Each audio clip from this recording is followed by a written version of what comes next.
অশরীরী টানে আপনাদের অনেক অনেক স্বাগত। আজকের গল্প হরিনারায়ণ চট্টোপাধ্যায়ের লেখা অলৌকিক। বিকম পাশ করেছি আজ বছর দুয়েক। তারপর থেকে অফিসে অফিসে ঘুরে 3 জোড়া চটি ছিল, কিন্তু চাকরি জুটল না। বড় মেজ ছোট সব অফিস ঘোরা শেষ, সব জায়গায় এক কথা, দুঃখিত, এখানে কোনো কাজ নেই। বেশ কয়েকটা অফিসের সদর দরজায় মস্ত বড় নোটিশ লটকানো, নো ভ্যাকেন্সি। নিতান্ত বাপের পেনশনটুকু ছিল বলে অনাহারে দিন কাটাতে হয়নি। কোনো রকমে দুবেলা একটা তরকারি ভাত জুটে যেত। টিউশনের অনেক চেষ্টা করেছি, পাইনি। আজকাল স্কুলের শিক্ষক ছাড়া কেউ টিউশন রাখতে চায় না। শুধু পড়ানো নয়, প্রশ্নপত্রও যাতে জানা যায়। এরকম যখন অবস্থা, তখন অদ্ভুত এক কাণ্ড ঘটল। এমন অদ্ভুত যে এত বছর পরে ঘটনাটা মনে হলে গায়ে কাঁটা দিয়ে ওঠে। মাঝে মাঝে ভাবি, সত্যিই কি এটা ঘটেছিল? পার্কে একটু বিশ্রাম করে আবার চাকরির সন্ধানে বের হলাম। বড় রাস্তা ছেড়ে স্যাঁতস্যাঁতে গলিতে অন্ধকারে সিঁড়ি বেয়ে ছোট ছোট অফিসে ঘোরা শুরু করলাম। একটা খুব পুরনো বাড়ি, ফাটা নল বেয়ে জল গড়িয়ে পড়ছে।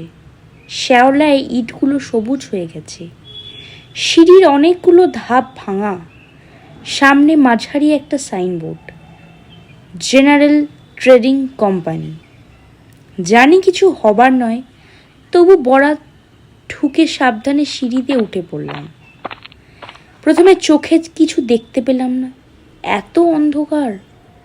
তারপর চোখ দুটো অন্ধকারে অভ্যস্ত হতে দেখতে পেলাম 2-4 জন লোক ঘোরাঘুরি করছে। সকলের মাথায় টুপি। খুব কম পাওয়ারের আলো এদিক ওদিক চলছে। আমাকে দেখে একটা লোক এগিয়ে এলো। কাছে আসতে বুঝতে পারলাম লোকটা গুজরাটি। অন্য সব লোকগুলোও গুজরাটি। এটা বোধ হয় গুজরাটিদের অফিস। লোকটা জিজ্ঞেস করলো, কি চাই? করুণ কণ্ঠে বললাম, একটা চাকরি। আমাকে অবাক করে দিয়ে লোকটা বলল, আসুন আমার সঙ্গে। লোকটার পিছন পিছন একটা পার্টিশন ঘেরা কামরায় ঢুকলাম।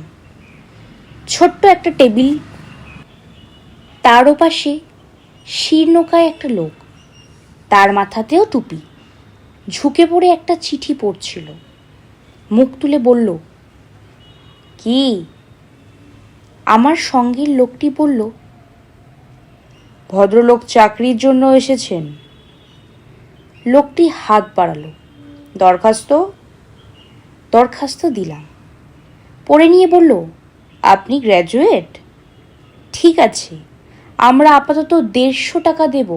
যদি টিকে থাকতে পারেন তো দেখা যাবে। নিজের কানকে বিশ্বাস করতে পারলাম না। মনে হলো ভুল শুনেছি। তখন আমার এমন অবস্থা, 50 টাকার চাকরি পেলে নিজেকে ভাগ্যবান বলে মনে করতাম। কি রাজি? সঙ্গে সঙ্গে আমি মাথা নাড়লাম। লোকটা বেল বাজাতে একটা বেয়ারা এসে ঢুকলো। বেয়ারাকে দেখে মনে হলো গুজরাটি নয়, উড়িয়া। মেটা ভাইকে ডেকে দাও। মেটা কামরায় ঢুকতে বলল, একে একটা নিয়োগপত্র দিয়ে দাও, 150 টাকা মাইনে, প্যারেকের জায়গায় চাকরি করবে। মেয়েটা অদ্ভুত দৃষ্টিতে আমার দিকে কিছুক্ষণ দেখল, তারপর বলল, আসুন। বাইরে এলাম। আপনি ওই চেয়ারে ততক্ষণ বসুন, আমি আপনার নিয়োগপত্র দেওয়ার ব্যবস্থা করছি।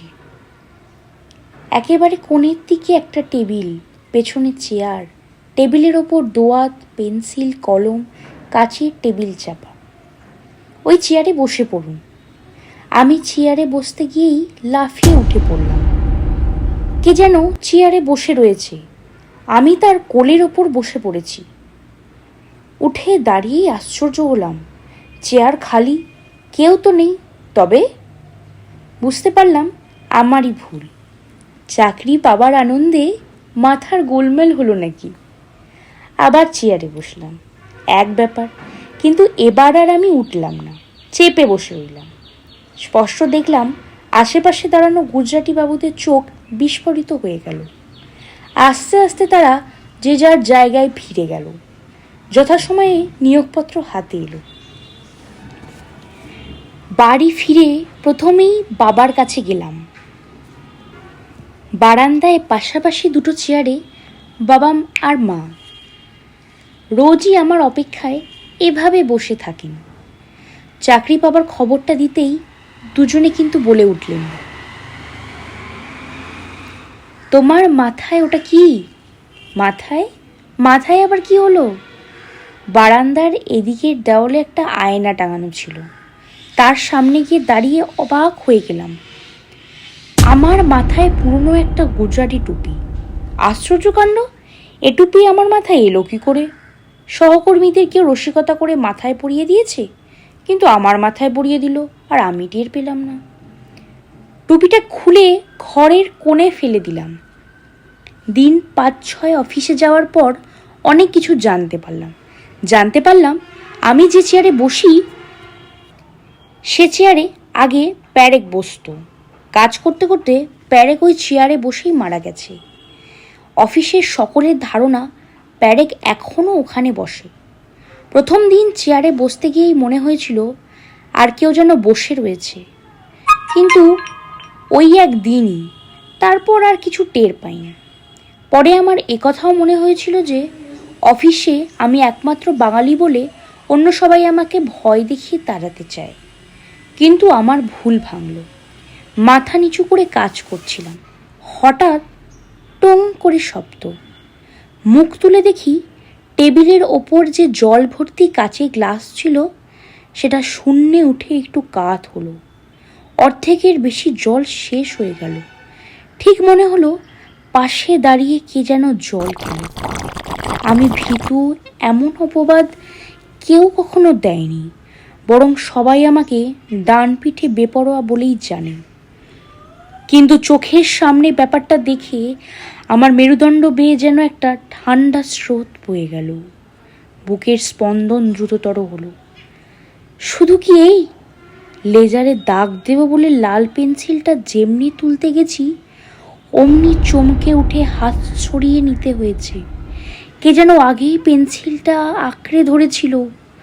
আমার পাশে মানুষ ভাই বসত, বয়সে প্রায় আমারই সমান। ছুটির পর তাকে সব কিছু বললাম। সে মন দিয়ে সব শুনে বলল, প্যারেক এখনো অফিসে মায়া কাটাতে পারেনি। কি করেই বা পারবে? লোকটার অফিস অন্ত প্রাণ ছিল। রোজ 8টা-9টা পর্যন্ত অফিসে বসে থাকতো। কি বলবো, সব শুনে গেলাম। এতদিন আমার ধারণা ছিল মানুষ মৃত্যুর পরেই ছাই হয়ে যায়, তার আর অস্তিত্ব থাকে না। কিন্তু চোখের সামনে অলৌকিক কাণ্ড দেখে আমার ধারণা বদলে যাচ্ছে। নিজের মনকে বোঝালাম, আত্মা থাক বা না থাক, আমার জানবার কোনো দরকার নেই। আত্মা থাকলেও সে তো আমার কোনো অনিষ্ট করছে না। কাজেই আমার চাকরি ছাড়ার কোনো প্রশ্নই ওঠে না। বিশেষ করে এত কষ্টে সংগ্রহ করা চাকরি। এরপর ব্যাপার চরমে উঠল। ম্যানেজার ডেকে বলল, আজ অফিসের পর থেকে আপনি লেজারটা সব লিখে ফেলবেন। কাল সকালে অডিটর আসবে, বেয়ারাও থাকবে আপনার সঙ্গে। পুরো লেজার লেখা মানে প্রায় ঘন্টা তিনেকের ব্যাপার। অফিস ছুটির পর নেমে গিয়ে সামনের দোকানে কিছু খেয়ে যখন ফিরে এলাম তখন অফিস খালি, শুধু একটা টুলে বেয়ারা বসে আছে। আমাকে দেখে বেয়ারা বলল, বাবু আপনি তাহলে কাজ শুরু করুন, আমি বাড়ি থেকে খেয়ে আসি। আমার বাড়ি খুবই কাছে, আপনি 8টা অবধি তো আছেন, তার মধ্যেই আমি ফিরে আসব। বেয়ারা চলে গেল। আমি লেজার খুলে বসলাম। কতক্ষণ কাজ করেছিলাম খেয়াল নেই। হঠাৎ খটখট শব্দ হতে মুখ তুলে দেখেই আর চোখ নামাতে পারলাম না।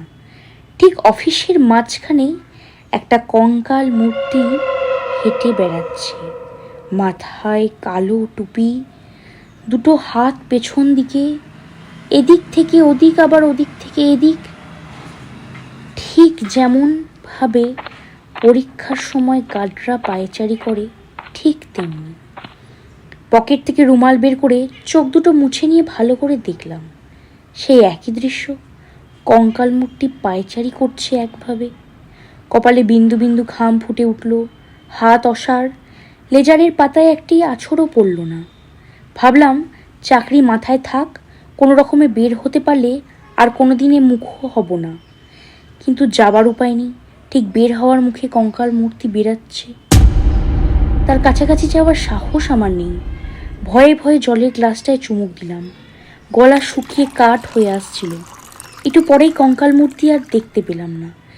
যেমন হঠাৎ এসেছিল তেমনি হঠাৎই হাওয়ায় মিলিয়ে গেল। হাত ঘড়ি দেখলাম প্রায় 1 ঘন্টা চুপচাপ বসে আছি।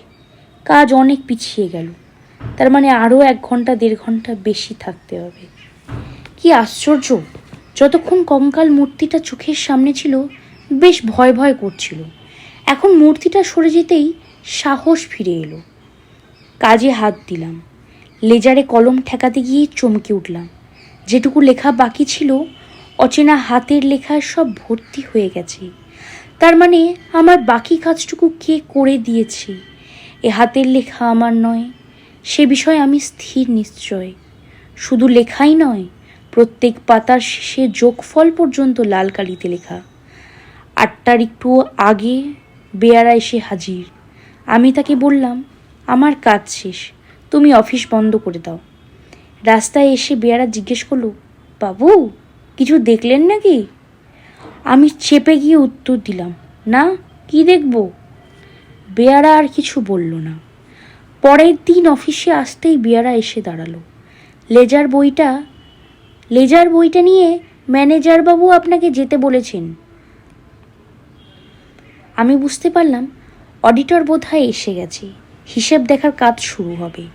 লেজার বই নিয়ে ম্যানেজারের ঘরে ঢুকলাম। অডিটর নেই, ম্যানেজার একলাই বসে আছে। আমাকে দেখে জিজ্ঞাসা করলো, কি সব লেখা হয়ে গেছে? হ্যাঁ বলে লেজারটা এগিয়ে দিলাম। ম্যানেজার লেজারের পাতা উল্টাতে লাগলো। কয়েকটা পাতা উল্টেই বিস্মিত দৃষ্টিতে আমার দিকে চেয়ে বলল, এ কি? এ কার হাতের লেখা? কার হাতের লেখা আমার জানা নেই, তাই কোনো উত্তর দিতে পারলাম না। ম্যানেজার আস্তে আস্তে বলল, কি আশ্চর্য, এ তো অবিকল প্যারেকের হাতের লেখা।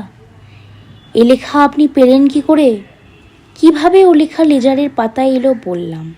ম্যানেজার সব মন দিয়ে শুনল, কোনো কথা অবিশ্বাস করল না। বলল, আপনি নিশ্চয়ই এতদিনে বুঝতে পেরেছেন এ অফিসে প্রেতাত্মার উপদ্রব আছে। প্রেতাত্মা মানে প্যারেকের আত্মা এখনও এই অফিসের মায়া কাটাতে পারেনি।